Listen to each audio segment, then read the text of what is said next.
Manquant au départ de budget et donc d'infrastructures, le football colombien peinait à se développer. Et ce jusqu'à l'arrivée d'un homme, Pablo Emilio Escobar. Tu veux en savoir plus sur ce que El Patron a accompli?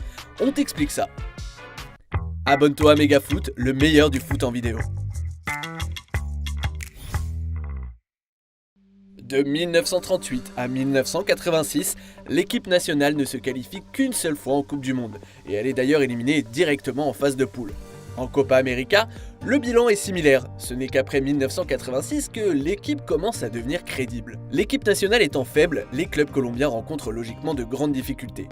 En Copa Libertadores, ils ne font clairement pas le poids face aux Argentins ou aux Brésiliens. Mais tout ça allait bientôt changer car Don Pablo l'avait décidé.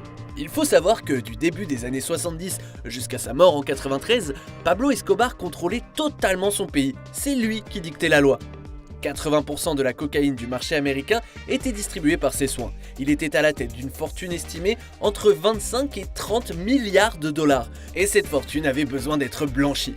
Pablo Escobar a toujours été un grand fan de football. C'est dans les rues de Medellín que le futur criminel a appris à jouer. Il occupait notamment le poste d'ailier gauche. Si une fois adulte il a arrêté de le pratiquer, il ne s'est jamais éloigné de sa passion pour autant, surtout qu'il réalisa qu'elle pouvait s'avérer utile pour ses affaires.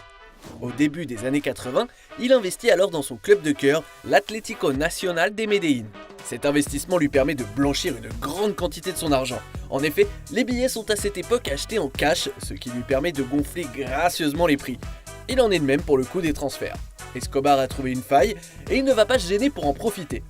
Il multiplie ainsi les investissements dans divers clubs comme l'Independiente Medellín, club rival de l'Atlético Nacional, et il exige à ses associés de faire de même. La majorité des clubs colombiens sont dès lors secrètement dirigés par des narcotrafiquants. Cet investissement a un impact immédiat sur les clubs qui peuvent désormais conserver leurs meilleurs joueurs et recruter de nouveaux talents à l'étranger. Le niveau de jeu s'améliore nettement, on assiste à un véritable essor du football colombien. L'exemple le plus marquant est l'évolution de l'Atlético Nacional. Mené depuis 1987 par celui que l'on surnomme El Pacho, Francisco Maturana va totalement transformer cette équipe. Cette transformation passe par la création d'un nouveau style de jeu, un jeu en une touche qui consiste à maîtriser le ballon dans les petits espaces. Le public colombien est immédiatement séduit, et même s'ils ne remporteront pas le championnat avant 1991, le club est désormais considéré comme un sérieux candidat pour le titre. En 1989 se joue la Copa Libertadores, qui équivaut à la Ligue des Champions en Europe.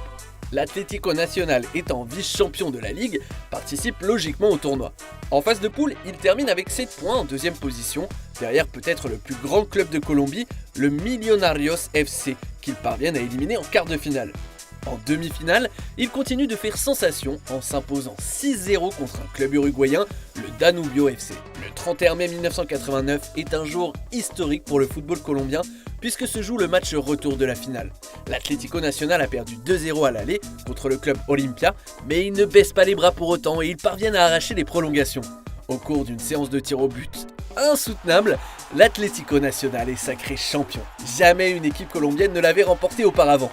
La victoire est phénoménale, une immense fête est organisée au domicile de Pablo Escobar, et la majorité des joueurs y sont évidemment présents.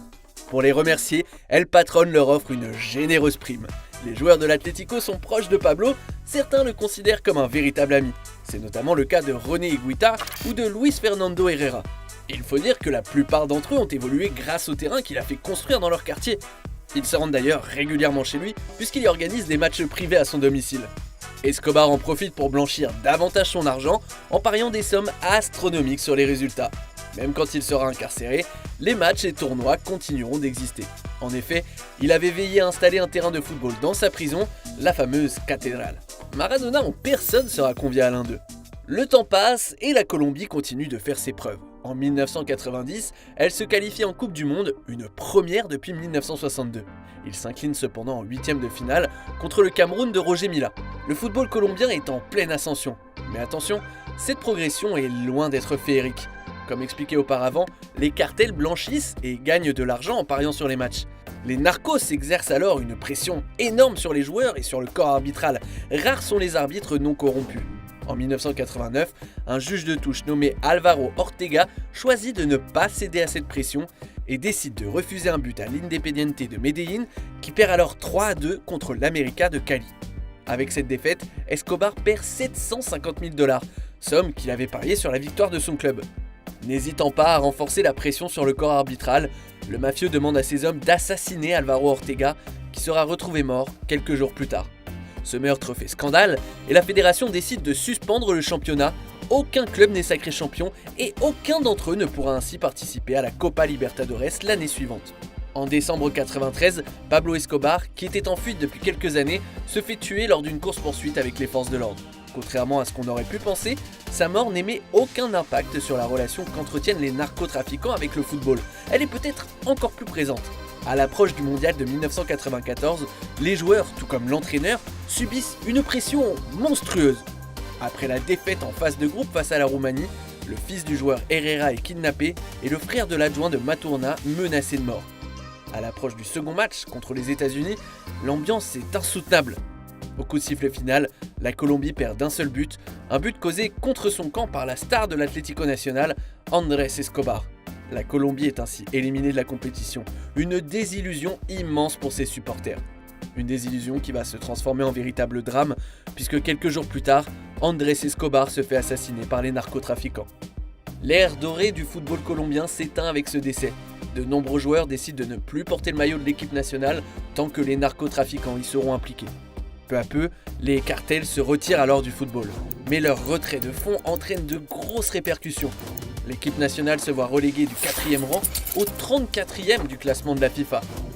Entre 1994 et 2010, elle ne se qualifie qu'une seule fois en Coupe du Monde. Quant au club colombien, il faudra attendre 10 ans pour voir à nouveau l'un d'entre eux remporter la Copa Libertadores.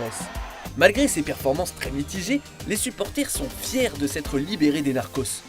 En 2012, un nouveau cap est franchi puisque le président des Millonarios annonce qu'il souhaite renoncer à 2 titres conquis durant les années 80. Il estime que ces titres sont plus honteux que glorieux. La Colombie fait absolument table rase de son passé et voit apparaître une nouvelle génération dorée. Menée par James Rodriguez, Juan Cuadrado ou encore Radamel Falcao, l'équipe nationale atteint son meilleur niveau. Lors du mondial de 2014, ils parviennent à atteindre les quarts de finale en éliminant l'Uruguay en 8e. Ils réalisent ainsi leur meilleur parcours. En comptant 6 réalisations, James Rodriguez termine meilleur buteur de la compétition. En 2018, ils parviennent à vaincre la France en amical, qui sera sacrée championne du monde quelques mois plus tard. Si aujourd'hui ils rencontrent quelques difficultés, ils restent néanmoins des adversaires redoutables qui ont su se construire une nouvelle identité.